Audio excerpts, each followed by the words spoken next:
شک تمہارے پاس اللہ کی طرف سے ایک نور آیا اور روشن کتاب. سب درود شریف پڑھ لیجیے.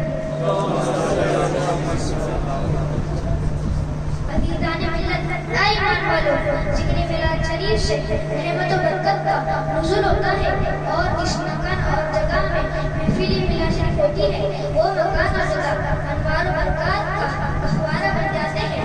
اور میلاد شریف خوشی کا اظہار کرنے سے دنیا و آخرت کے غم و مصیبت سے آزادی ملتی ہے اور جنت النعیم کا حقدار بنا دیا جاتا ہے.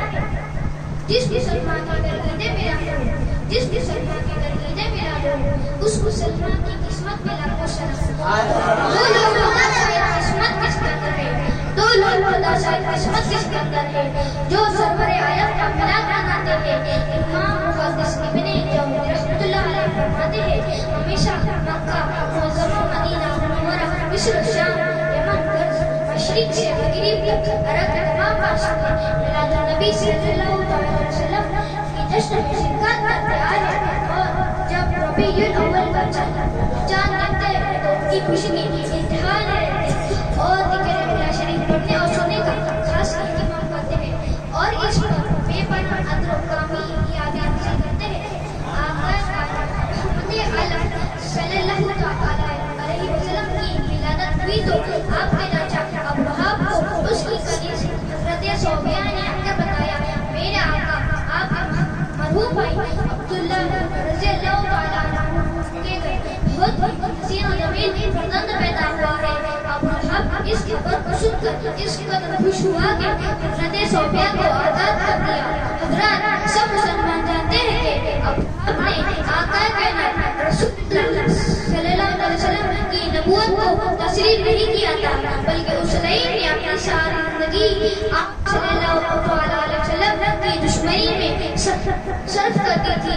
ایسا سخت کافر کہ قرآن مجید میں پوری سورہ تبت یدا ابی لہب اس مذمت میں نازل ہوئی، باوجود اس کے حضور صلی اللہ علیہ وسلم کی میلاد شریف کی خوشی کرنے کا جو فائدہ اس کو حاصل ہوا ملاحظہ فرمائیے.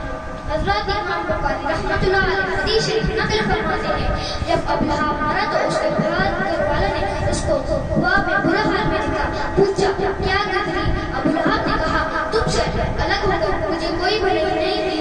ہاں، مجھے اس کلمے کے اگلے سے پانی ملتا تھا جس سے میرا دام میں تنفیق ہو جاتی ہے، اس لیے کہ میں نے اس انگلی کے اشارے سے صوبیہ کو آزاد کر دیا.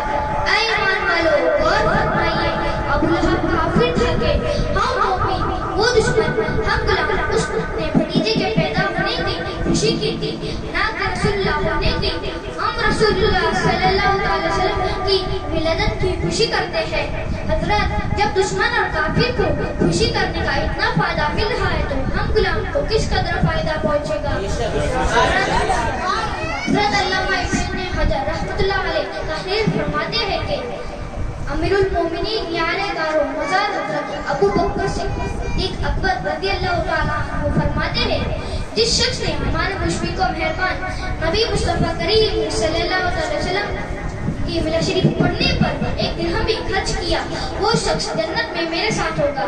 امام اہل سنت اعلیٰ حضرت امام احمد رضا فاضل بریلوی رضی اللہ تعالیٰ عنہ فرماتے ہیں، صبح طیبہ میں ہوئی بلدارہ بالا نور کا، صدقہ لینے نور کا آیا ہے تارا نور کا، میں کہنا تو بادشاہ بھر دے پیالہ نور کا، بھر دے پیالہ نور کا، نور دن دونا تیرا دے دالا صدقہ نور کا. سامعین محترم، آج کے اس موضوع سے ہمیں سمجھ آیا کہ میلاد مصطفیٰ صرف ایک جشن نہیں بلکہ ایک روحانیت، ایسا ایک روحانی در کا نام ہے جو اللہ کا سب سے عظیم رسول صلی اللہ علیہ وسلم سے محبت کا زندہ ثبوت ہے.